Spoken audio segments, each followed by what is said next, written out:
মা খাদিজা গভীর রাত্রে আল্লাহ নবীর ডান হাতখানা বুকের মধ্যে নিয়ে ছোট বাচ্চার মতন ফুপায় ফুপায় কাঁদতেছেন। রাসূল বলে, খাদিজা, দুনিয়ার সবাই ঘুম পাড়ে, আমি নবীও ঘুম পারি, কিন্তু আপনি কেন কাঁদেন? খাদিজা বলতেছে, ইয়া রাসূলুল্লাহ, আপনি না ঘুমাইলে আমি কোনদিন ঘুমাই না। সুবহানাল্লাহ। বুঝতে পারছেন? খাদিজা বলতেছি, ইয়া রাসূলুল্লাহ, আপনি না ঘুমাইলে আমি খাদিজা কোনদিন ঘুমাই না। তো আল্লাহ রাসূল বললেন, আমি না ঘুমাইলে আপনি ঘুমান না কেন? বলে, আমি না ঘুমানোর কারণ হলো বিবাহের সময় আপনার চাচা যখন আপনার 2 হাত আমার হাতে তুলে দিয়ে বললেন, মা, আজ থেকে এই এতিমের দায়িত্ব আমি তোমাকে দিয়ে দিলাম। সুবহানাল্লাহ না কেন? দুনিয়াতে আমরা যারা বিয়ে করছি, এখানে যত আমরা বিয়ে করছি, দেখবেন বউয়ের হাত স্বামীর হাতে তুলে দেয়, দেয় না? চাচা হোক, বাবা হোক, খালু হোক, অভিভাবক যাই থাকে, বউয়ের হাত এনে স্বামীর হাতে তুলে দিয়ে বলে, বাবা, আজ থেকে আমার মেয়েকে তোমার হাতে তুলে দিলাম। এটাই কিন্তু নিয়ম। কিন্তু আল্লাহ রাসূলের সাথে যখন মা খাদিজার বিয়ে হয়, তখন নবীর হাত খাদিজার হাত নবীর হাতের উপর তুলে দেওয়ার কেউ ছিল না। বরং নবীর চাচা আবু তালেব আল্লাহ নবীর 2টা হাত খাদিজার হাতে তুলে দিয়ে বললেন, শিশুকালে মইরা গেছে মা, গর্ভে থাকতে মরছে পিতা, নবী চোখে দেখলেন না, কে করিবে লালন পালন, কে দিবে সান্ত্বনা, এই দুনিয়ার বড় এতিম নবী ছিলেন একজনা। আমাদের নবী সবচাইতে কি ছিলেন? এতিম ছিলেন। খাদিজা বলে, হুজুর, যেদিন আপনার চাচা আপনার 2 হাত আমার হাতে তুলে দিয়েছে, সেদিন থেকে আপনি না ঘুমান পর্যন্ত আমি খাদিজা কোনোদিনও ঘুমাই না। আপনি যখন ঘুমায় গেলেন, এমন সময় আমি খাদিজা ঘুমের দোয়া পড়লাম। ঘুমের আগে ঘুমের একটা দোয়া আছে, আমরা যারা এখানে বসে আছি, ঘুমের আগে ঘুমের একটা দোয়া আছে না নাই? আপনার কি দোয়া পড়েন? আচ্ছা, দোয়া যে পড়েন আরবিতে, এর বাংলা অর্থ বোঝেন না? আরবিতে যে দোয়াটা আপনার করলে, এই দোয়ার একটা বাংলা অর্থ আছে না নাই? যদি দোয়ার বাংলা অর্থ জানেন, তাহলে এশার নামাজ না পড়ে কেউ কোনোদিন রাত্রিবেলা বিছনায় ঘুমাতে পারবেন না। এই দোয়ার যদি বাংলা অর্থ জানতেন, এশার নামাজ না পড়ে আপনি ঘুমাবারই পারতেন না। কারণ এই দোয়ার বাংলা অর্থ কি? আল্লাহুম্মা বিইসমিকা আমুতু। আমুতু মানে কি? আমি আল্লাহর নামে মরে যাচ্ছি নামাজ না পড়ে।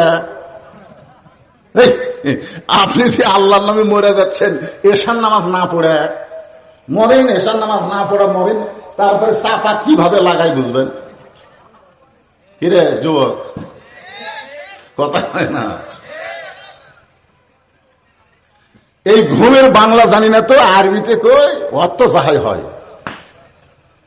খাদিজা বলতেছে, ইয়া রাসূলুল্লাহ, আল্লাহুম্মা বিইসমিকা আমুতু। এই আমুতু শব্দ যখন উচ্চারণ করেছি, সঙ্গে সঙ্গে আমার 2টা চক্ষু বন্ধ হয়ে যায়। আমার 2টা চক্ষু যখন বন্ধ হয়, আমি তখন দেখতে পাই আমার সামনে অন্ধকার কবর। এই দুনিয়ার বাড়ি ঘর একদিন হইয়া যাবে পর, যাইতে হবে অন্ধকার কবর। এটা কখন মনে হবে? চোখ বন্ধ করেন, চোখ বন্ধ করেন, চোখ বন্ধ করে সবাই খেয়াল করেন। এ দুনিয়ার বাড়ি ঘর একদিন হইয়া যাবে পর, যাইতে হবে অন্ধকার কবর। খালি যদি মনে করে এই দুনিয়ার বাড়ি ঘর ছাড়া ছুড়া যাইতে হবে অন্ধকার কবর, ওই ব্যক্তি দুর্নীতি করবি, ওই ব্যক্তি মানুষের টাকা মারা খাবি, ওই ব্যক্তি কোনদিন হুঙ্কার মারবি, আমার চিনিস, আমি কার দল করি তুই জানিস, এ কথা কোনদিনও বলবে না। কারণ প্রত্যেকটা ধাপে ধাপে প্রত্যেকটা নিঃশ্বাসে নিঃশ্বাসে তার হায়াতকে অতিক্রম করে সে কবরের দিকে হাঁটতেছে। যখন কথা ঠিক কিনা কথা বলেন? কিন্তু ওই কবরের কথা তো মনে করে না, খালি বারবার উপর দিকে দেখে। উপর দিকে কি দেখেন ভাই? হয় 6 তলার ভিত দিছি হুজুর, 6 তলার ভিত দিছি। ওই 6 তলার ভিত দিছে, 3 তলা কমপ্লিট হচ্ছে, রড বার করে থুছি। দোয়া করেন হুজুর 6 তলা যেন করবার পারি। দোয়া করেন হুজুর, হুজুরের কাছে দোয়া চাচ্ছে 6 তলা করবি। 2 কান্দর 2 ফেরেশতাকে, আল্লাহ এই শয়তানের কান্দ তুমি থাকবো না, এর কান্দ ছেড়ে লেখবো কি? যেই লোকটা যাওয়ার জন্য দুনিয়াতে এসেছে, আমি সেই লোকটা থাকার জন্য বারবার খেলে উপর দিকে দেখতেছে। এ তো মানুষ না, এই শয়তান হয়ে গেছে। ধরে কথা কর না কেন? এই মানুষ এই পুরো শয়তান হয়ে গেছে। তার কান্দ ছেড়ে লেখবো কি? তুমি যে আমাদের কান্দ থুচা লেখার জন্য তোমার 2 কান্দে 2 মোহরি লিখিতেছেন ডায়েরি, দলিল দেখে রায় দিবে, টাকা পয়সার নাই কারবার। কিরামান কাতিবিনা ইয়ালামুনা মা তাফআলুন।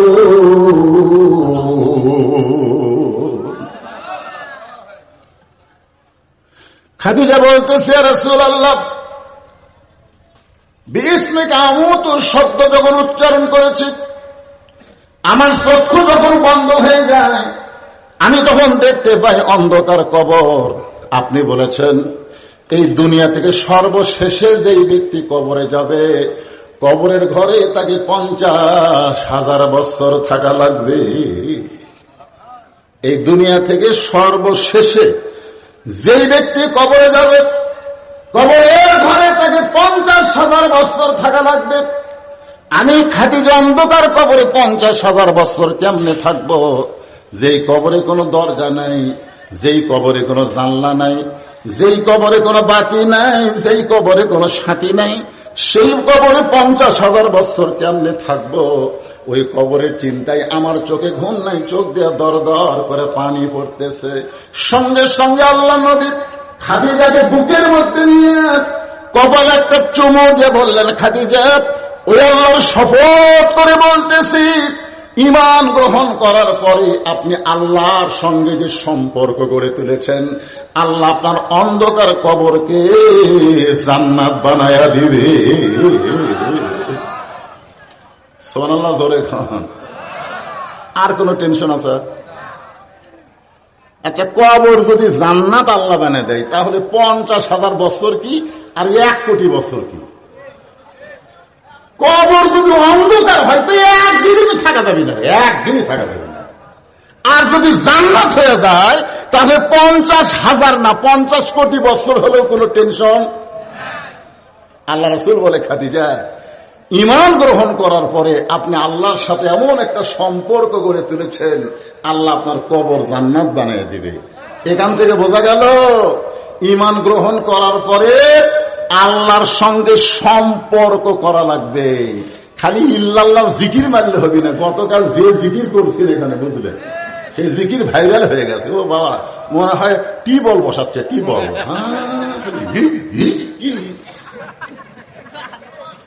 মনে হয় টিউবওয়েল বসাচ্ছে। আগে শ্যালো বসাচ্ছিল না, শ্যালো বসা না। কি মনে কষ্ট দিচ্ছে? ঈমান গ্রহণ করার পরে আল্লাহর সঙ্গে সম্পর্ক করতে গেলে আল্লাহর ইবাদত করতে হবে। ঈমানকে রক্ষা করতে গেলে 1 নম্বর যে ইবাদত করা লাগবে, যে ইবাদত না করলে ঈমানই থাকবে না, সেই ইবাদতের নাম হলো নামাজ। আপনারা বলেন তো, যার নামাজ নাই তার ঈমান আছে? 4টা হাদিস বলি। 1 নম্বর হাদিস হলো লা সালাতা লা ঈমানা, যার নামাজ নাই তার ঈমান নাই।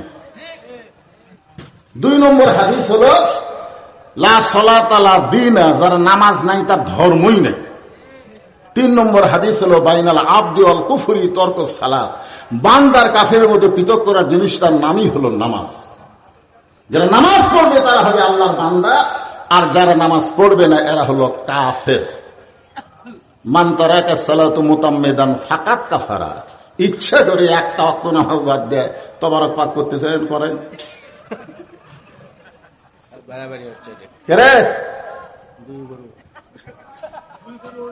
না না না না না, এদের তবারকের তলে যে আগুন জ্বলতেছে, এই আগুনের দিকে খেয়াল করলে ঘেরে বাবা কাঁচা গোস্ত সিদ্ধ করতেছে রে। এই আগুন চাউলক ভাত বেলে দিচ্ছে, একটু সেদিন হলে পুরো দুর্গন্ধ হবে।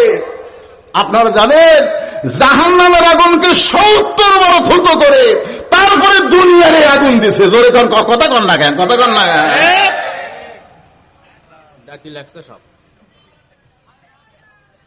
মনে কষ্ট নিলে হবে না, কারণ আল্লাহর ওলির মাজারে ওলি এমনি হমনি হয় নাই, আল্লাহর সঙ্গে সম্পর্ক করার কারণেই তো আল্লাহর ওলি হচ্ছে। জোরে কন, কথা ঠিক কিনা? আল্লাহ রাসূল বলে, খাদিজা ঈমান গ্রহণ করার পরে আপনি আল্লাহর সঙ্গে এমন একটা সম্পর্ক গড়ে তুলেছেন, আমি রাসূল বলতেছি আপনার কবর থাকবে না, আপনার কবরকে আল্লাহ জান্নাত বানাইয়া দিবে। এ কথা শোনার পরে খাদিজা আরো জোরে জোরে কান্দে। এইটা শোনার পরে খাদিজা যখন কাঁদতেছে, রাসূল বলে, খাদিজা আমার কথা কি আপনার বিশ্বাস হয় নাই? আল্লাহ আপনার কবরকে জান্নাত বানায় দিবে, এইটা শোনার পরেও আপনি কাঁদতেছেন, আমার কথা কি আপনার বিশ্বাস হয় নাই? খাদিজা বলে, হুজুর আপনার কথা আমার বিশ্বাস হয়। রাসূল বলে, তাহলে কান্দার কারণ কি? খাদিজা বলে, হুজুর আপনার কাছে যদি আমি কিছু চাই আপনি কি আমার দিবেন না? আল্লাহ নবী বললেন, নাউজুবিল্লাহ নাউজুবিল্লাহ নাউজুবিল্লাহ। নবী 3 বার বললেন, নাউজুবিল্লাহ নাউজুবিল্লাহ নাউজুবিল্লাহ। খাদিজা বলে, ইয়া রাসূলুল্লাহ আপনার কাছে কিছু চাইলাম আর আপনি নাউজুবিল্লাহ বলার কারণ?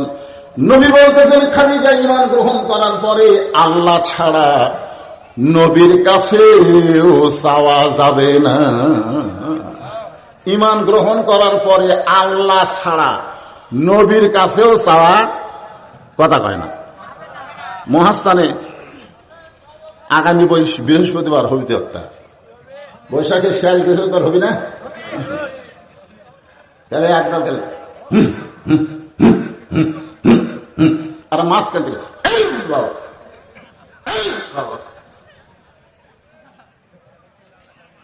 আমি মোস্তাকের ছাত্র ছিল, একবার দেখবার গেছিল, যাই মাঝখানে যাই মাঝে কানের কাছে যে বললাম, কে রে বাবা এরা হুহা করে আর আপনি মাঝে মধ্যে ইল কি? আমার তো ইলকে যদি বুঝবার চাও এক কলকা গাঁজা খাও। তা আমাকে তো ইল বোঝার দরকার নেই, আমাদের আল্লাহ বোঝা লাগবে। জোরে কোন কথা ঠিক করে আমরা কি ইলের দল করে ইলের দল না। একটু মনোযোগ দেন। খাদিজা বলতেছে, ইয়া রাসূলুল্লাহ আমি আপনার কাছে যা চাবো তা যদি আল্লাহ দিবার না পারে তাহলে আল্লাহর কাছে চাইয়া লাভ কি? নবী শুন করছে। খাদিজা বলতেছে, আমি আপনার কাছে যা চাবো তা যদি আল্লাহ দিবার না পারে তাহলে চাইয়া লাভ কি? বর্তমানে আমরা চাচ্ছি আল্লাহ গাজার মুসলমানকে হেফাজত করো, আমরা বলতেছি আল্লাহ ফিলিস্তিনের মুসলমানকে হেফাজত করো, আমরা এখন বলতেছি আল্লাহ ভারতের মুসলমানকে হেফাজত করো। ধরে তার কথা ঠিক কি না? কিন্তু আমরা চাওয়ার পরও আল্লাহ যদি হেফাজত না করে তাহলে চাইয়া লাভ কি? কি ভাবতেছেন? আমরা কি বলতেছি আল্লাহ আল্লাহ আল্লাহকে কাম হবে না? কত চাইছি আল্লাহ সাইদি হুজুরকে হেফাজত করো, এত দোয়া করছি বাংলাদেশের সব বক্তা, কিন্তু কাম হলো না। তাহলে চাইয়া লাভ কি? আজকে ভারতের মসজিদ পুড়ে দিচ্ছে, মসজিদে আগুন লাগা দিচ্ছে, মুসলমানের ঘর বাড়িতে দোকানদারি সব জায়গাতে অত্যাচার করতেছে। আপনার কি মতে মুসলমান কি ভগবান ভগবান করতেছে? এ কথা কন না কেন? কি তার আল্লাহ প্রতি ওটি মারতেছে।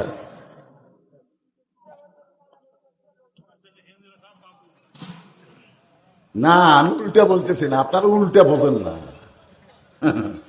খাদিজা বলতেছি, ইয়া রাসূলুল্লাহ আমি আপনার কাছে যা চাবো তা যদি আল্লাহর না থাকে তাহলে আল্লাহ কেমনে দিবে?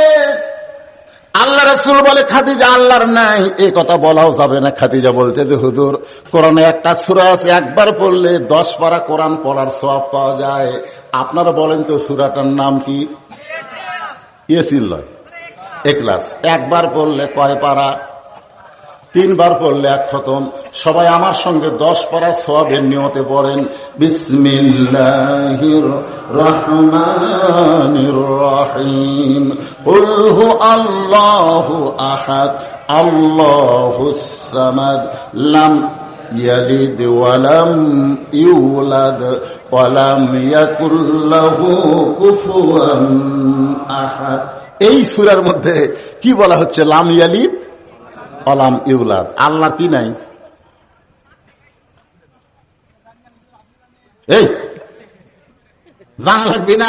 আল্লাহর সন্তান আছে, আল্লাহর বাপ মা আছে, আল্লাহর বৌসল আছে, তাহলে আপনি জানবেন না কেন? খাদিজা বলতেছে, রাসূলুল্লাহ, আমি আপনার কাছে যা চাবো তা যদি আল্লাহ দিবার না পারে, মনে করেন আপনার সাথে আমার বিয়ে হয় নাই। খাদিজা বলতেছে, মনে করেন আপনার সাথে আমার বিয়ে হয় নাই, কিন্তু গভীর রাত্রে আমি আল্লাহর কাছে বলতেছি, আল্লাহ খাদিজার পেটে একটা বাচ্চা দাও। আপনি বলেন তো আল্লাহ কি খাদিজার পেটে বাচ্চা দিবে? রাসূল বলতেছেন, আল্লাহ দিবার পারবে কিন্তু দিবে না। আল্লাহ দিবার পারবে কিন্তু দিবে না। কারণ একজনকে আল্লাহ দিছিল, তার নাম হলো মরিয়ম। ধরে কারণ তার নাম কি? আল্লাহ আদমকে তৈরি করেছেন বাপ মা ছাড়া, ঈসাকে তৈরি করলেন বাবা ছাড়া। কিয়ামত পর্যন্ত পুরুষের স্পর্শ ছাড়া আর কোন নারীর পেটে বাচ্চা আসবে না। মরিয়ম আলাইহিস সালামের পর থেকে কিয়ামত পর্যন্ত কোন নারীর পেটে যদি বাচ্চা আসে, তাহলে পুরুষের কি লাগবে? কথা কয় না, পুরুষের স্পর্শ লাগবে, সহবত লাগবে। অকথা স্বামী ছাড়া আর পেটে বাচ্চা আসবে না। স্বামী ছাড়াও আসে, যেটা নিয়ে আমাদের মৌলবীর মধ্যেও একটা শুরু হয়ে গেছে। যেরকম কথা ঠিক কিনা? মৌলানা সাহেব বলছে, আমি ওই মেয়েকে স্পর্শ করিনি, আমাকে অন্যায় ভাবে দোষ দেওয়া হচ্ছে, ডিএনএ টেস্ট করেন। বলে টেস্ট ফেস্ট কিছু আগে মৌলবী ধরে রিমান্ড দিচ্ছে, মানে হুজুর দেখলি বুঝতেছেন না। রে আর এই গোটা বাংলাদেশের যত মহিলা মাদ্রাসা আছে, সব মাদ্রাসা বন্ধ করার জন্য বামপন্থীরা উঠে পড়ে লেগেছে। কথা কন না কেন ভাই? কথা কন না কেন? কত বালিকা আছে, কত বালিকা বিদ্যালয় আছে না নাই? কথা কন আছে না নাই? এগুলা বালিকা বিদ্যালয়, ভার্সিটিতে এগুলো অন্যায় হচ্ছে না? একটা শালারা কথা কয় না।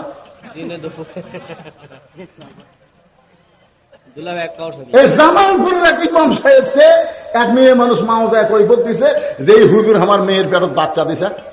ইমামক ধরে লেগেছে, একদিন পর ইমামকে মুক্ত দিল, ওই মেয়েরই বড় ভাই ওর পেটত বাচ্চা দিছে, ওই মেয়েরই বড় ভাই। একদিন হুজুরের ইমামতি গেল, হুজুরের জেলার ছিল, এখন এটা ধরা খেলো ভাই। হুজুর দেখলে তোর লাকত লাগে, তার মানে কি মনে করছেন? হুজুর ছাড়া অন্যায় করার লোক নেই। কতক্ষণ আছে না নাই? হুজুর যদি দোষী হয় তাহলে অবশ্যই হুজুরের শাস্তি হবে, আমরাও চাই। শুধুমাত্র মাথায় টুপি মোড়ে মুখে দাঁড়িয়ে দেখে অন্যায় ভাবে আলেমদের বিরুদ্ধে বলো না, আর মাদ্রাসা বন্ধ করার পায় তারা করো না। কারণ মাদ্রাসায় যারা পড়বে তারা প্রকৃত মা এবং পর্দানিশী হয়ে যাবে। যে কথা বলতেছিলাম একটু খেয়াল করেন। আল্লাহ রাসূল বলে, খাদিজা আমার কাছে আপনি কি চান, সেইটা পাইলে আপনি কান্না বন্ধ করে দিবেন। খাদিজা বলে, ইয়া রাসূলুল্লাহ, আমি বেশি কিছু আপনার কাছে চাই না। আপনার কি মনে আছে আপনি দীর্ঘ 3 বছর একটা জায়গায় বসে সাধনা করেছেন? এই জায়গাটার নাম হলো গারে হীরা। বর্তমানে ওই পাহাড়ের নাম হলো জাবালে নূর। মা খাদিজা দৈনিক 2 বার ওখানে খাবার নিয়ে যাইতেন। 2011 সালে আমি গারে হীরায় উঠছিলাম। আমার মতন মানুষ তখন জুয়ান ছিল, 11 সাল, বুঝতেছেন না? ওই সময় উঠতে গিয়ে আমি 2 লিটার পানি খাইছি। মাত্র 2600 মুড়ি করে গারে হীরা। আমার মতন পুরুষ মানুষ 2 লিটার পানি পান করা লাগে, আর দৈনিক 2 বার খাদিজাতুল কুবরা ওই গাড়ি হিরাই নবীর কাছে খাবার নিয়ে যাইতে। সুবহানাল্লাহ বলেন। যখন মা খাদিজা নবীর কাছে খাবার নিয়ে যাইতেন তখন মা খাদিজার বয়স হলো 54 বছর। 54 বছরের একজন নারী নবীর কাছে 2 বার খাবার নিয়ে যাইতেন। একদিন মা খাদিজা খাবার নিয়ে যখন যাবেন এমন সময় নবী গাড়ি হিরা থেকে নিচে নেমে আইছেন। আসার পরে বলতেছে, জাম্বিলুনি, আমাকে কম্বল দিয়া ঢাইকে দাও। মা খাদিজা নবীকে কম্বল দিয়া ঢেকে দিয়ে বলে, রাসূলুল্লাহ, আমি খাবার নিয়ে যাচ্ছিলাম গাড়ি হিরায়, আপনি কেন নেমে আসলেন? রাসূল বললেন, খাদিজা, আর গাড়ি হিরায় আমার কোনো দরকার নাই।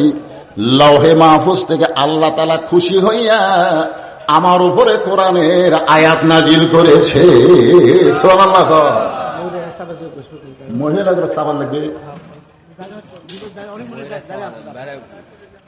মায়েরা, আপনাকে তো আমি দেখতে পাচ্ছি না, আপনাকে ওয়াজ হচ্ছে। মা একটু চাপে বসেন, মা সোনার মায়েরা।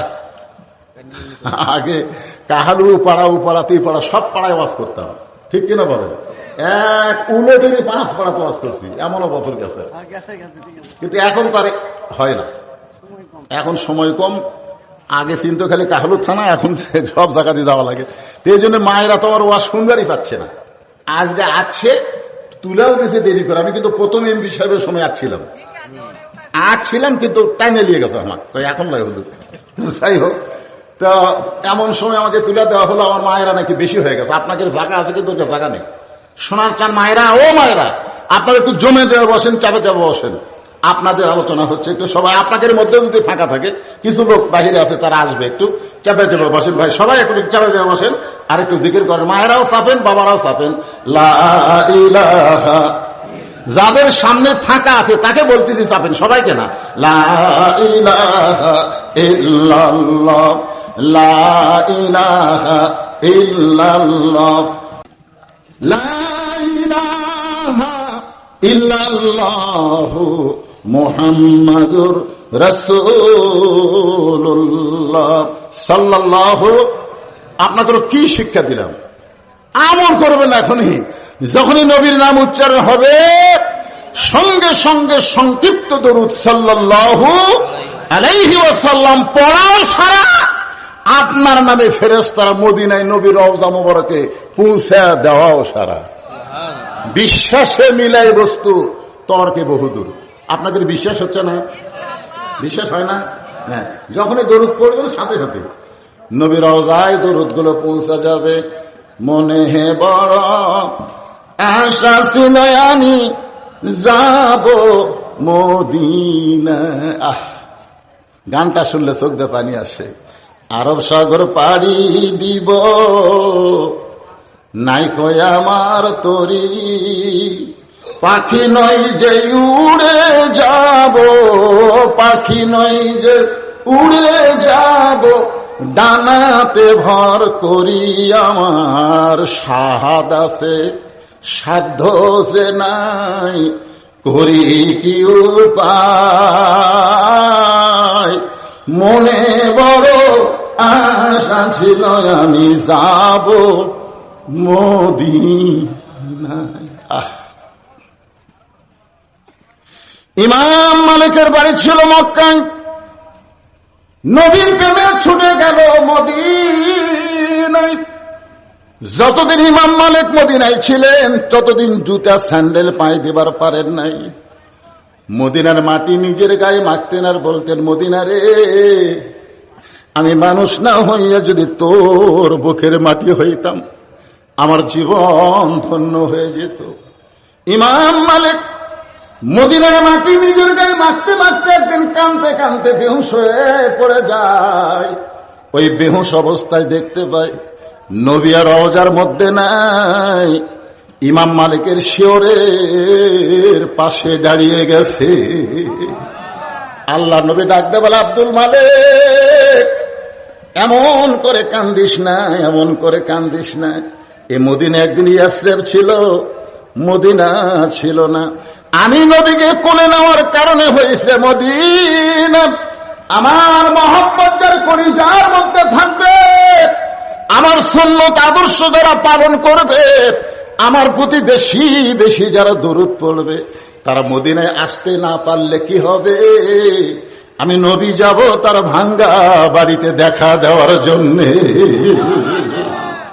এই জন্য নবীর মহব্বতে নবীর প্রতি দরুদ শরীফ পড়বেন। যেই কথা বলতেছিলাম একটু খেয়াল করেন। খাদিজা বলে, রাসূলুল্লাহ, যেই জুব্বা পরা অবস্থায় কোরআনের 5টা আয়াত আল্লাহ আপনার প্রতি নাজিল করেছে, আপনি গাড়ি হীরা থেকে আসার পরে ওই জুব্বাটা যত্ন করে রেখে দিয়েছেন। আমি মাঝে মধ্যে দেখি আপনি জুব্বাটা বের করেন, আবার চুমু দিয়া জুব্বার জায়গায় রেখে দেন। আমার বড় লোভ হয়েছে, আমি খাদিজা যখন মরে যাব ওই জুব্বাটা আমার কাফনের কাপড় হিসাবে দিয়ে দিবেন। ওগো আল্লাহর নবী, আমি খাদিজার 2 নম্বর চাওয়া হলো, কিছুই চাইনি দুনিয়াতে, কিছুই চাইনি দুনিয়াতে। আমার 2 নম্বর চাওয়া হলো, আমি মরে যাওয়ার পর আপনার পবিত্র হাত দিয়া আমার দেহখানা কবরের ঘরে নামায় দিবেন। ওগো আল্লাহর নবী, আমার 3 নম্বর চাহিদা হলো, কবরে মাটি দিয়া সবাই যখন চলে যাবে কেউ থাকবে না, মাটি দেওয়ার পর কেউ থাকবে না। আপনার যতই আপন হোক না কেন, মাটি যখন দেওয়া হবে তখন সবার মধ্যে একটা বুঝ আল্লাহ তৈরি করে দিবে, আর থাকিস না রে, মাটি দেওয়া হয়ে গেছে, চলে যা চলে যা। খাদিজা বলে, রাসূলুল্লাহ, সবাই যখন চলে যাবে এমন সময় মুনকির নাকির ফেরেশতা আল্লাহ কবরের মধ্যে পাঠায় দিবে।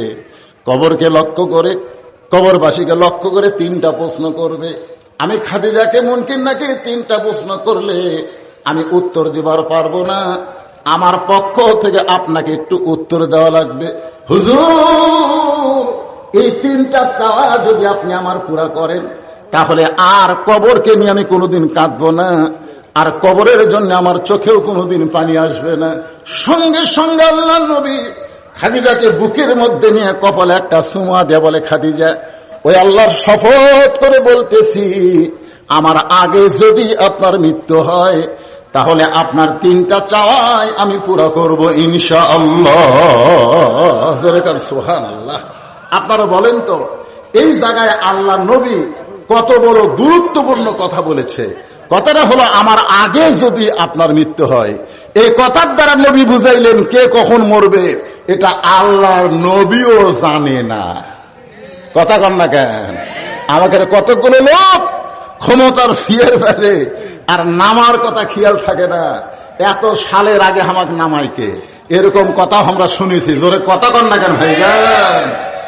হ্যাঁ, তো ইজ্জুমান তাশা ওয়া তুযিল্লু মান তাশা বিয়াদিকাল খায়র ইন্নাকা আলা কুল্লি শাইইন কাদির।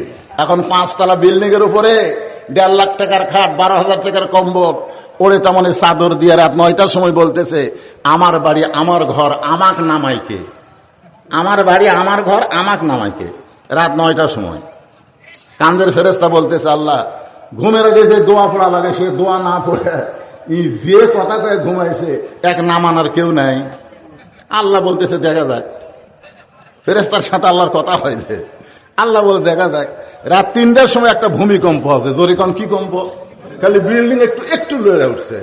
যে লোক কইছে আমাকে নামাই খেয়ে ওই এত ফোর্সে নামছে, কম্বলের মধ্যে লঙ্গি খুলে আছে, ওটাও পরার টাইম পাইনি। ফেরেশতারা বলতেছে, আল্লাহ নামাইলা নামাইলা, তাই বলে ন্যাংটা করে নামালা। আমাদের বাংলাদেশে 41 সালের আগে নামাইকে 24 সালে আল্লাহ তারে ন্যাংটা করে নামাই দিছে। ধরে কথা কর না কেন ভাইজান? অহংকার করেন না। এখান থেকে বাড়ি যাওয়ারই কোনো গ্যারান্টি নেই। সে বুকও হাত দেখায়, আমাক চিনিস কি? আল্লাহ রাসূল বলতেছেন, খাদিজা, আমার আগে যদি আপনার মৃত্যু হয়, এই কথার দ্বারা নবী বুঝাইলেন কে কখন মরবে এটা আল্লাহর নবীও জানে না। মা খাদিজা দুনিয়া থেকে বিদায় নিলেন। দুনিয়া থেকে বিদায় নেওয়ার পরে আল্লাহ নবী তাকায় দেখে খাদিজার পেট থেকে নবীর মাধ্যমে আল্লাহ 4টা মেয়ে দান করেছেন। খাদিজার পেট থেকে নবীর মাধ্যমে আল্লাহ কয়টা মেয়ে দিছে? এই নবীর উম্মতের 4টা মেয়ের নাম জানেন? বড় মেয়ের নাম হলো জয়নাব, নবীর উম্মত হিসাবে নবীর মেয়ের নাম জানা আমাদের দরকার আছে না নাই? দরকার আছে না নাই? আপনি ভারতের কোনটা মুখ্যমন্ত্রী তালাপতি না কি পতি একটা হচ্ছে? আমি তালাপতি মানুষের নাম আপনি চিনবেন না? আমরা চিনি। আগে বলে সিনেমার নায়ক ছিল, এখন মুখ্যমন্ত্রী হচ্ছে। ওনার নাম ঠিকই জানেন যে নবীর 4টা মেয়ের নাম নবীর উম্মত হিসাবে না জানলে নবীর সুপারিশ কেমনে পাবেন? 4টা নাম খেয়াল করুন। বড় মেয়ের নাম হলো জয়নাব। বড় মেয়ের নাম কি? মেজো মেয়ের নাম হলো রোকেয়া। মেজো মেয়ের নাম হলো রোকেয়া। সেজো মেয়ের নাম হলো কুলসুমা। আর ছোট মেয়ের নাম হলো ফাতেমা। তাহলে কয়টা মেয়ের নাম করলাম? নবীর কাছে 4টা মেয়ে কাঁদতেছে। 3টা মেয়ের কান্নার শব্দ শোনা যায়, কিন্তু একটা মেয়ে কাঁদতেছে, কান্নার কোনো শব্দ নেই, শুধু চোখ দিয়ে দর দর করে পানি পড়তেছে, গালটা ভিজে ভিজে থুতুনি দিয়ে বয়ে বয়ে পড়তেছে, কাঁদতেছে কিন্তু কান্নার শব্দ নেই। আর 3টা মেয়ে কাঁদতেছে, কান্নার মধ্যে শব্দ শোনা যায়। যে মেয়েটা কাঁদতেছে কান্নার কোনো শব্দ নাই, ওই মেয়েটার নাম হলো ফাতেমা।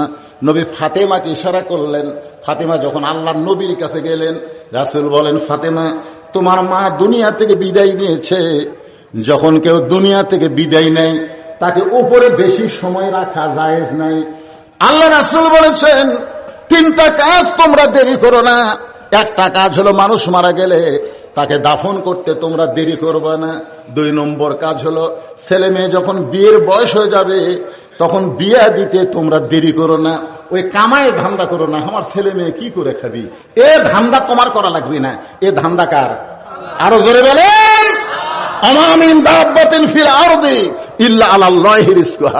পৃথিবীতে এমন কোন বিচরণশীল প্রাণী নাই যার রেজেকের ব্যবস্থা আল্লাহ করেনি। আপনি বাপ মা হয়ে রেজেকের ব্যবস্থা করতেছেন, টাকা বানিয়ে দিবেন, টাকা দিবেন, ওই টাকা অন্য জায়গায় উড়ে দিবি। এই জন্য রাসূল বলেছেন ছেলে মেয়ের যখন বয়স হয়ে যাবে বিয়ে দিতে তোমরা দেরি করো না। 3 নম্বর হলো কোন ঋণগ্রস্ত মানুষ টাকা যদি হাতে আসে তাহলে ঋণ পরিশোধ করতে তোমরা দেরি করবে না। কয় কাজে দেরি করা যাবে না? এই 3টা খেয়াল আছে, আমলের নিয়তে খেয়াল করে শোনেন। আল্লাহ রাসূল বলে, ফাতেমা রে, তোমার মা দুনিয়া থেকে বিদায় নেওয়ার আগে আমাকে 2টা ওসিয়ত করেছে। ও ফাতেমা, 1 নম্বর ওসিয়ত হলো তোমার মাকে তুমি গোসল করাতে হবে, তোমার মাকে তুমি গোসল করাতে হবে। 2 নম্বর ওসিয়ত হলো তোমার মাকে তুমি কাফনের কাপড় পরাতে হবে।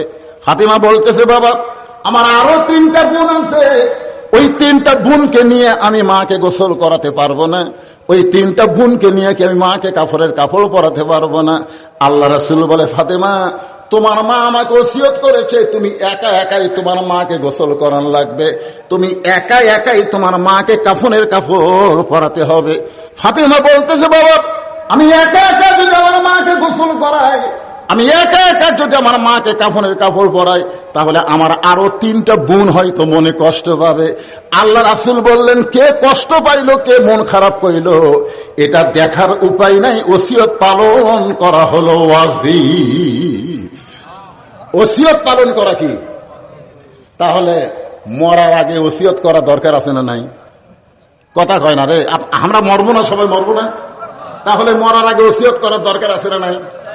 1 নম্বর ওসিয়ত হলো আপনারা মরার আগে ওসিয়ত করবেন, আমি মরে গেলে কোন বেনামাজি যেন আমার কবর না করে।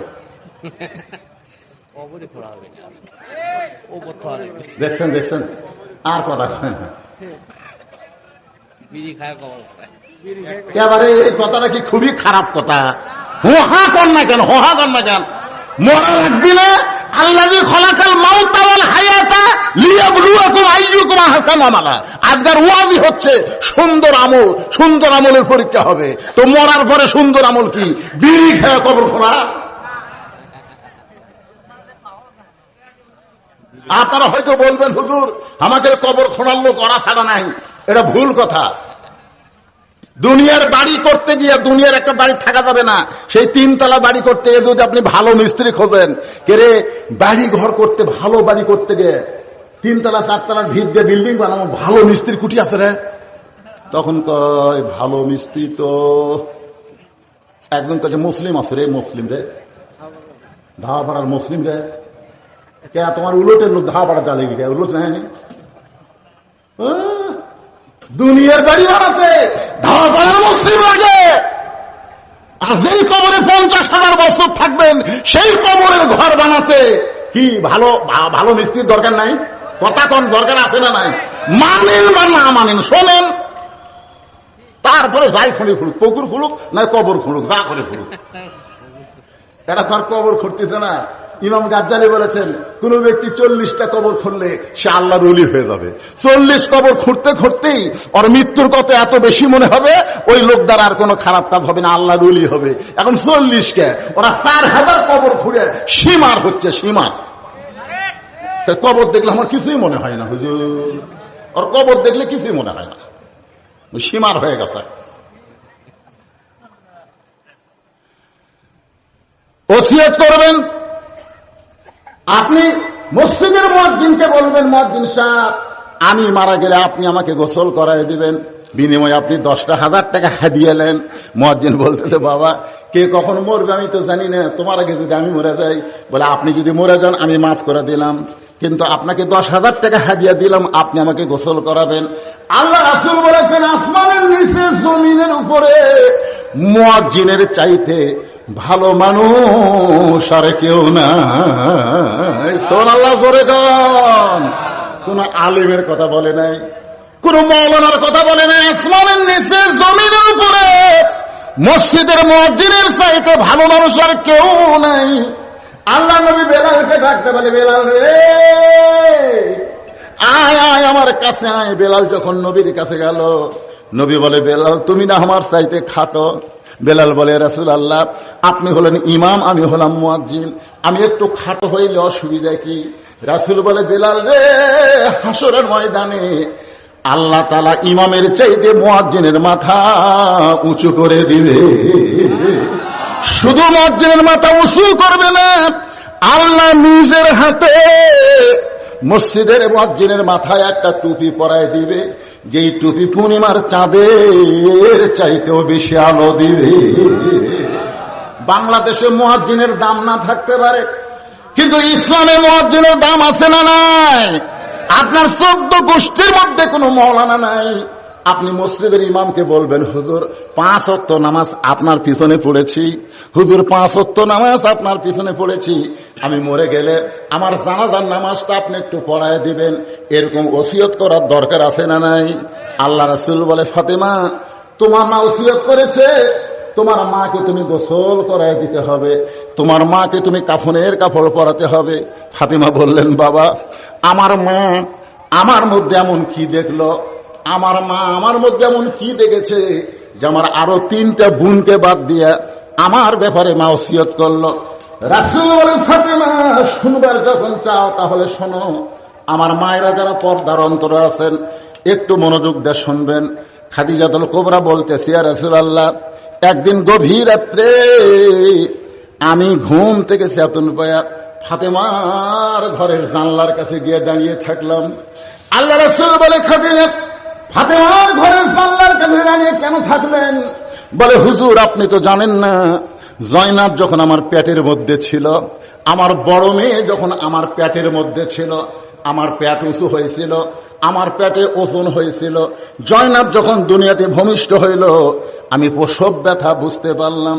আল্লাহর নবী আমার দ্বিতীয় মেয়ে রোকেয়া যখন আমার পেটের মধ্যে ছিল, আমার পেটটা উঁচু হয়েছিল, আমার পেটের ওজন হয়েছিল। রোকেয়া যখন ভূমিষ্ঠ হইল আমি তখন প্রসব ব্যথা বুঝতে পারলাম। আমার তৃতীয় মেয়ে কুলসুমা যখন পেটের মধ্যে ছিল, আমার পেটটা উঁচু হয়েছিল, পেটের ওজন হয়েছিল। এই রোকেয়া যখন ভূমিষ্ঠ হইল আমি তখন প্রসব ব্যথা, কুলসুমা যখন ভূমিষ্ঠ হইল আমি তখন প্রসব ব্যথা বুঝতে পারলাম। ওই আল্লাহর শপথ করে বলতেছি, আমার ছোট মেয়ে ফাতেমা যখন আমার পেটের মধ্যে আসলো, আমার পেটটা উঁচু হয়েছিল, আমার পেটটা মধ্যে কোনো ওজন ছিল না, আমার পেটটা উঁচু হয়েছিল, কিন্তু ফাতেমা আমার পেটে কোনো ওজন হয় নাই। ফাতেমা যখন ভূমিষ্ঠ হলো আমি কোনো প্রসব ব্যথা বুঝতে পারি নাই। ধাত্রী ছাড়া আমার মেয়ে ফাতেমা যখন দুনিয়াতে আসলো, আমি খাদিজা নজর করে দেখি ফাতেমা তার কচি 2টা হাত দিয়া তার ইজ্জত এভাবে ঢেকে দুনিয়াতে জন্ম নিয়েছে। আমি মা খাদিজাও কোনোদিন ফাতেমার ইজ্জতটাও নিজের চোখে দেখতে পারি নাই।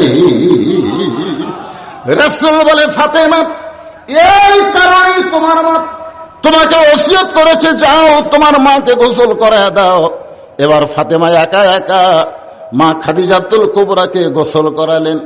একা একা গোসল করানোর পরে আল্লাহর নবীর কাছে এসে বললেন, বাবা, গোসলটা যখন শেষ হয়ে গেল, তাহলে এখন আমার মাকে কাফনের কাপড় পরাতে হবে। যে কাপড়ের কথা বলেছে, এমন সময় আল্লাহর নবী ওই তাকের মধ্যে তাকের মধ্যে ওই জুব্বাখানা রেখেছিলেন, ওই জুব্বাটা এনে ফাতেমার হাতে বললেন, মা, এই জুব্বাটা তোমার মাকে কাফনের কাপড় হিসাবে পরাইয়া দাও। ফাতেমা চোখের পানি বের করে বলে, বাবা, আমি সব সময় মায়ের কাছে থাকতাম, আর মায়ের কাছে থাকার কারণে মায়ের জীবনের অনেক অজানা গল্প আমি মায়ের মুখে শুনেছি। মায়ের জীবনে অনেক অজানা গল্প ছিল, সেই গল্প আমি মায়ের মুখে শুনেছি। আমার মা আমাকে একদিন হাসতে হাসতে বলেছে, ফাতেমা, তুমি কি বলতে পারো তোমার বাবার সঙ্গে যখন আমার বিয়ে হয়েছিল, বিয়ের ঘটনা কি? আমি ফাতেমা চমকে গিয়ে বললাম, মা, যখন বাবার সঙ্গে আপনার বিয়ে হয়েছিল আমি তখন কত বড় ছিলাম। খাদিজা বলে, ফাতেমা, তোমার তো তখন জন্মই হয় নাই। এখন ফাতেমার আগ্রহ বেড়ে গেল, কেন মা বলতেছে তোমার বাবার সঙ্গে আমার বিয়ার ঘটনা জানো? অবশ্যই এর মধ্যে একটা ঘটনা আছে না নাই? খাদিজা বললেন, ফাতেমারে, তোমার বাবা তখন আমার বাড়িতে রাখালি করত, ওই রাখালি করা অবস্থায় তোমার বাবার মধ্যে এমন কিছু আমি দেখেছিলাম, যেটা দেখার কারণে 40 বছরের একজন বিধবা নারী, মক্কার সব চাইতে ধনী ছিলাম। আর তোমার বাবা রাখালকে আমার স্বামী হিসাবে গ্রহণ করে নিলাম। ও বাবা, আমি মায়ের মুখে গল্প শুনেছি, আপনি যখন মায়ের বাড়িতে রাখালি করতেন, তখন আমার মা মক্কার সবচাইতে ধনবতী রমণী ছিল, আর সবচাইতে ধনবতী রমণী হইয়া আপনার মতন গরিব একজনকে স্বামী হিসেবে গ্রহণ করলো। আর আমার সেই মা এখন মারা গেল, মক্কার দোকানে কি নতুন কোনো কাপড় নাই, নতুন কোনো কাপড় না দিয়ে এই পুরাতন জুব্বাখানা দিচ্ছেন। বাবা, মরে যাওয়ার সঙ্গে সঙ্গে কি মায়ের দয়া আপনার অন্তর থেকে মুছে গেল? সঙ্গে সঙ্গে নবী ছোট বাচ্চার মতন কান্দে আর বলে, ফাতেমারে, এই জুব্বা আমি তোমার মাকে দিচ্ছি না, এই জুব্বা তোমার মা আমার কাছে চেয়েছে। ফাতেমা বললেন, বাবা, এই পুরাতন জুব্বার মধ্যে এমন কি আছে যেটার কারণে আমার মা আপনার কাছে চাইছে? আল্লাহ রাসূল বলে, ফাতেমা, এই জুব্বা সাধারণ কোন জুব্বা নয়, এই জুব্বার সঙ্গে আল্লাহর কোরআনের সম্পর্ক রয়েছে। লিল্লাহে তাকবীর। আল্লাহর কোরআনের সম্পর্ক যার সঙ্গে থাকে, আপনার বলেন তো তার দাম কম না বেশি? আরো জোরে কম। আপনারা কার সাথে সম্পর্ক করবেন? আল্লাহর সাথে সম্পর্ক করবার গেলে আগে এটার সাথে করা লাগবে। কি মনে করতেছেন? না, এই কোরআনের সাথে সম্পর্ক না করে আপনি আল্লাহর সাথে করবেন? কি মনে হয় আপনাকে? একই গাছের কাঠ দিয়ে 3টা জিনিস বানাচ্ছে, একটা গাছের কাঠ দিয়ে 3টা জিনিস বানাচ্ছে, একটা হলো খাট, একটা সোফা, আর একটা হলো রেহাল। আপনারা বলেন তো 3টার মধ্যে দাম বেশি কার? কে? হ্যাঁ, দেখছেন? রেহালের উপরে কোরআন শরীফ রাখে, হঠাৎ একদিন কোরআন শরীফ লিবার দেওয়া অসতর্ক মুহূর্তে রেহালটা পায়ের কাছে পড়ছে, রেহাল তুলে 3বার চুমা খাচ্ছে, 3বার। রেহাল বলতে, কে খাট, এ সোফা, আমরা তো 3 জন একই গাছের মধ্যে ছিলাম রে, তো আমি পায়ের কাছে পড়লি আমার 3বার চুমা খায়, তোর কে খবর কি? তখন খাট আর সোফা বলতেছে, ভাই চুমা খাবি, আমাকে লাটানোর জন্য বানাচ্ছে রে। খাট আর সোফা কান্দের কে ভাই, তোর এত দাম কি জন্যে? রেহাল বলতেছে, আমার দাম হলো আমার সাথে কোরআনের সম্পর্ক, আর তোরা কম দামি হওয়ার কারণ হলো তোদের সাথে মানুষের সম্পর্ক। এখন আপনারা বলেন, কোরআনের সাথে কারা কারা সম্পর্ক রাখবেন? আল্লাহকে একটু হাত দেখান তো ভাই, এই গভীর রাত্রে তাহাজ্জুদের সময় আল্লাহ আল্লাহ হাতগুলা কবুল করে নাও। আল্লাহ, হাত নামান। লিল্লাহে তাকবীর। আল্লাহর কোরআনের সাথে সম্পর্ক রাখতে গেলে এই যে কোরআনের মাহফিল, গতকাল কি হচ্ছে আমি জানি না, কিন্তু আজকে তো কোরআন দিয়ে ওয়াজ হচ্ছে। কোরআনের মাহফিল এখানে কি কোনো কালেকশন করা লাগবে নাকি, কোনো আদায় আছে? সেটা কি টিএর টুর কিছু দেন না, না না, মহকা বুঝা কাম করা লাগবে তো। ওয়াজ দু একসময় আল্লাহর কোরআনের সাথে সম্পর্ক তারা রাখার জন্য হাত তুলছেন। এই কোরআনের মাহফিল প্রতি বছর হোক। দেখেন আপনারা, আমি গতকাল আমার মাহফিল ছিল সাতিয়ায়, গত রাত্রে সাতিয়ার মাহফিল বৃষ্টির কারণে আমার বন্ধ হয়ে গেছে। তার আগের দিন আমার মাহফিল ছিল আপনার নওগাঁয়, বৃষ্টির কারণে মাহফিল বন্ধ। আগামীকাল আমার মাহফিল আছে ধামুরহাটে, সেই মাহফিলে বৃষ্টি এত বেজে গেছে, ওটাও বন্ধ। কিন্তু আপনাকে এই মাহফিল বন্ধ হলো না, তার মানে বোঝা গেল কি কবুল করছে আল্লাহ। মা ফাতেমা জুব্বাখানা নিয়ে মা খাদিজাকে পড়ানোর জন্য রওনা দিচ্ছেন।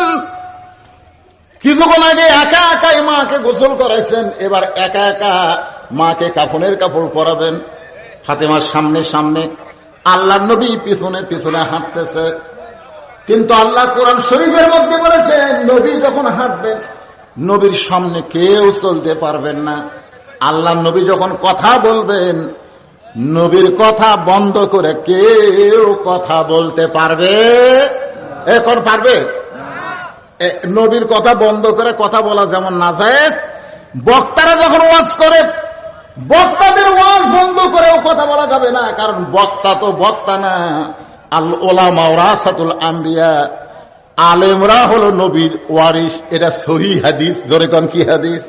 আর আল্লাহ কোরআনে বলেন, ইন্নামা ইয়াখশাল্লাহ মিন ইবাদিহিল উলামা। আর সে আলেম ওয়াজ করতে করতে যে অতিথি আসে মাইক কাড়লে দিয়ে দে না, আজকের কথা বলতেছি না, অনেক জায়গা বস তুই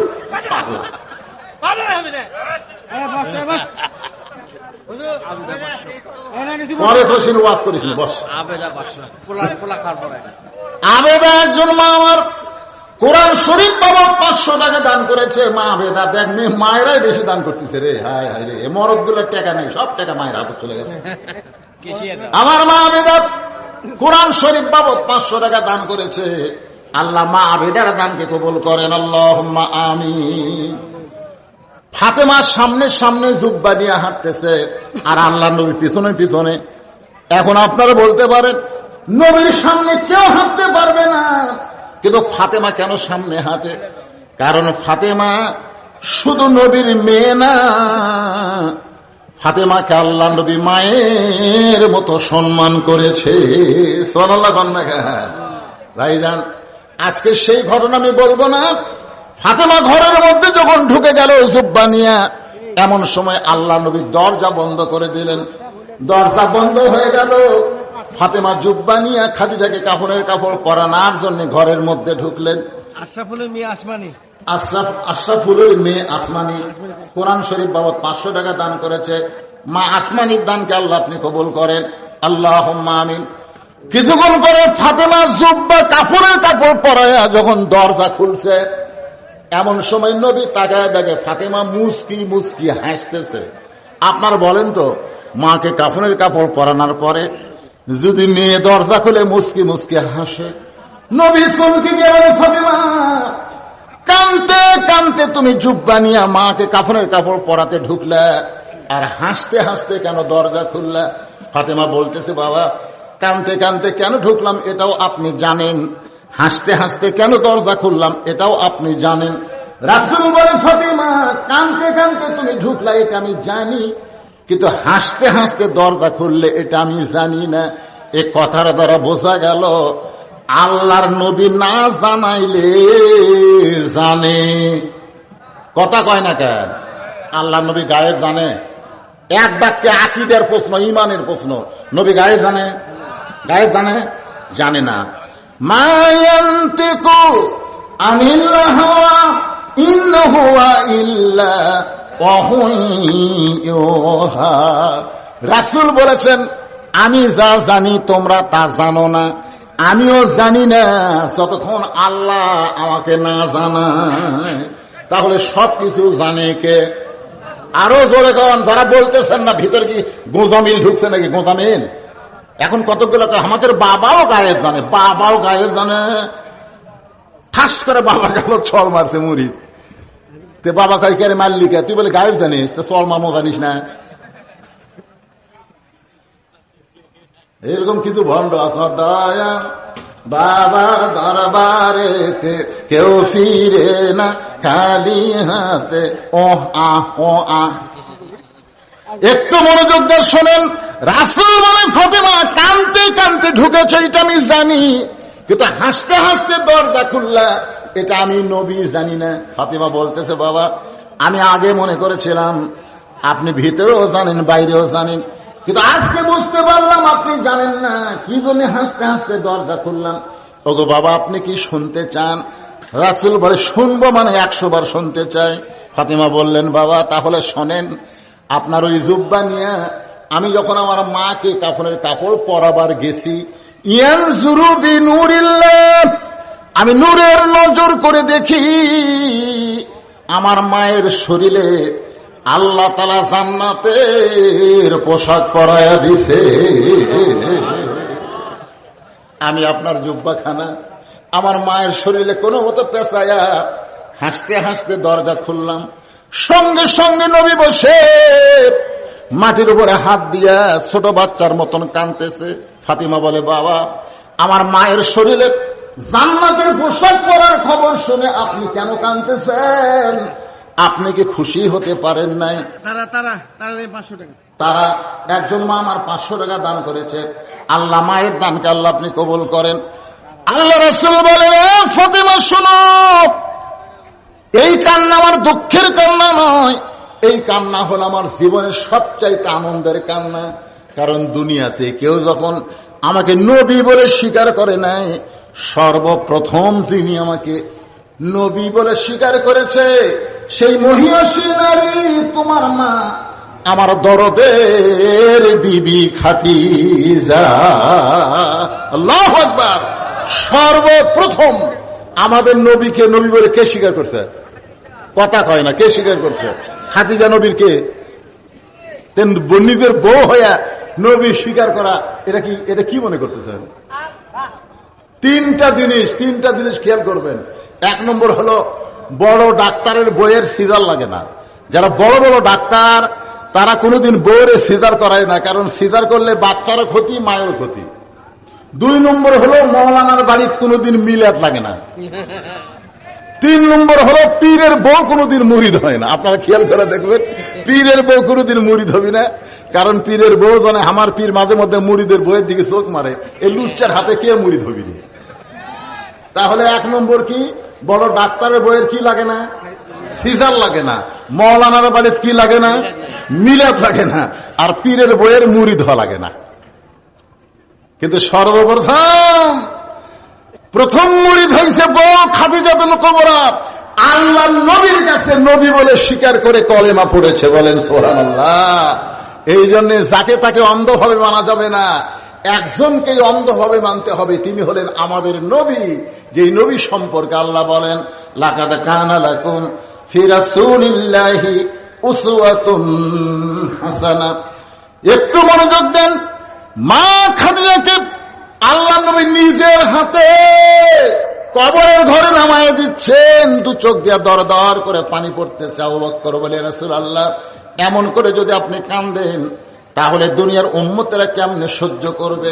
রাসূল বলে আবু বকর আমি যখন খাদিজাকে কবরের মধ্যে নামাইতেছি আমি তখন নবী না, আমি কাঁদতেছি একজন হতভাগ্য স্বামী হিসাবে। আবু বকর তোমরা কেউ জানো না যে খাদিজাকে আমি কবরের ঘরে নামাই, এই খাদিজা কোনদিন আমি নবী ছাড়া ঘুমাই নাই। আমি যতই দাওয়াত দিয়ে চলে আইছি রাত্রে বেলায়, ঘড়ি ধরে আসি নাই, 1টাও বাজে, 2টাও বাজে, 3টাও বাজে রাত, কোনদিন আমাকে খাদিজা বলে খা, এই খাদিজা তো দূরের কথা, খা শব্দটা উচ্চারণ করা লাগে নাই। আমি যেই মাত্র দরজায় সঙ্গে সঙ্গে খাদিজা দরজা খুলে দেয়, আমি নবী চমকে গিয়া বলি খাদিজা এই গভীর রাত্রে আমি যখন আসি আপনাকে ডাক দেওয়া লাগে না, দরজা কেমনে খোলেন জানতে চাই। খাদিজা বলে, হুজুর আপনি যখন কলেমার দাওয়াত দেওয়ার জন্য রাত্রেবেলা বের হয়ে যান, আমি তখন নাকটা লাগায় দরজার কাছে দাঁড়িয়ে থাকি। আপনি হলেন মেশকাম্বর, আপনি যখন দরজার কাছে আসেন আপনার দেহের সুগন্ধে আমি দরজা খুলে দেই। রাসূল বলে, খাদিজা তাহলে কি আপনি কোনোদিন ঘুমাবেন না? খাদিজা বলে, হুজুর ওই দিন একলা ঘুমাবো, ওই দিন আমি খাদিজা একলা ঘুমাবো যেদিন আমার মৃত্যু হবে। আজকে খাদিজা একলা ঘুমায় গেছে, আমি নবীর মন চাইলেও আমি খাদিজার সঙ্গে ঘুমাতে পারতেছি না। কবরে মাটি দেওয়ার পরে সবাই যখন কবর ছেড়ে চলে গেছে, নবী আমার খাদিজার কবর ছাড়েন না। ঘন্টার পর ঘন্টা চলে যায়, খাদিজার কবর নবী ছাড়েন না। আল্লাহ মুনকির নাকিরও কবর পাঠায় না। এক সময় নবী ডাকতে বলে, আল্লাহ আমার খাদিজার কবরে কি মুনকির নাকির পাঠাবেন না? আল্লাহ বলে, হাবিব আপনি যেমন খাদিজাকে ভালোবাসেন আমি আল্লাহ তেমন ভালোবাসি। নবী চমকে গিয়ে বলে, আল্লাহ আপনি খাদিজার কি জন্য ভালোবাসেন? আল্লাহ বলতেছেন, আল্লাযী খালাকাল মাউতা ওয়াল হায়াতা লিয়াবলুয়াকুম আইয়ুকুম আহসানু আমালা ওয়া হুয়াল আজিজুল গফুর। সবচাইতে সুন্দর আমল হলো মৃত্যুকে সামনে বিশ্বাস করে। আমাদের সকলের সামনে মৃত্যু আছে না নাই? কথা কোন আছে না নাই? এখান থেকে বাড়ি যাওয়ার গ্যারান্টি নাই রে পাগলারা। এখন ধান্দা করতেছেন, পোলার ধান্দা করতেছেন, পোলা দিবি, পোলা দিবি। ম্যাক ট্যাক্স যতই করুক কোনো টেনশন নাই, কোনো টেনশন করবেন না। বলে ম্যাক ট্যাক্সের দিকে আপনার তাকান না, আল্লাহর দিকে তাকান। ও আশ্বাস হয়ে গেছে। যে কথাটা আমি বলতেছি, আল্লাহ বলতেছে, হাবিব দুনিয়াতে যে কবরের কথা স্মরণ করে চোখের পানি দিয়ে বালিশ ভিজা দেয়, তার জন্য কবরে মুনকির নাকির লাগে না, আমি আল্লাহ তার পক্ষে উত্তর দিয়ে দেই। জোরে কান সুবহানাল্লাহ। তাই দুনিয়া থেকে আমরা সবাই চলে যাব ভাইজান, যাওয়ার আগে আমরা সাইড হয়ে যেন যাবার পারি। আল্লাহ যেন সে তৌফিক দান করে। সকলে বলে আল্লাহুম্মা আমিন। আস্তাগফিরুল্লাহ পড়েন, আস্তাগফিরুল্লাহ রব্বি মিন কুল্লি জামবি ওয়া তুবু ইলাই লা হাওলা ওয়ালা কুওয়াতা ইল্লা বিল্লাহিল আলিয়্যিল আযীম। আল্লাহুম্মা আমিন। আল্লাহুম্মা আনতাস সালাম ওয়া মিনকাস সালাম তাবারাকতা ইয়া যাল জালালি ওয়াল ইকরাম। আয় আল্লাহ তাআলা, সেই মাগরিবের পর থেকে রাত প্রায় 1:30 বাজতেছে, এই দীর্ঘ সময় পর্যন্ত তোমার বান্দা বান্দিরা আরামের বাড়ি ঘুমকে বাদ দিয়া কোরআন হাদিসের মহাব্বত কলিজার মধ্যে নিয়ে এই জান্নাতের বাগানে বসে বসে দীর্ঘ সময় আলোচনা শোনার শেষে আমি গুনাহগারের সঙ্গে রহমতের দরজায় ফকির হয়ে দোকানে হাত তুলেছে। মেহেরবানি করে আজকের মাহফিল আমাদের সকলের হিদায়াতের জন্য, নাজাতের জন্য, জান্নাতের জন্য কবুল করো। এই মাহফিলের শুরু থেকে শেষ পর্যন্ত যত আলোচনা হয়েছে আল্লাহ মেহেরবানি করে ত্রুটি বিচ্যুতি মাফ করে যা হাদিয়া মঞ্জুর করো সোনার মদিনায় নবী পাকের রওজা মোবারকে কবুল করে নাও। তামাম আম্বিয়া কেরাম, আসহাবে কেরাম, উম্মাহাতুল মুমিনিন, শহীদ শহীদান, জান্নাতুল বাকি, জান্নাতুল মা সহ পৃথিবীর যত গোরস্থানে যত মুর্দা শুয়ে আছে আল্লাহ সকলের কবরকে জান্নাতের টুকরা বানায় দাও। আমরা যারা হাত তুলেছি আমাদের দরদের বাপ মা যাদের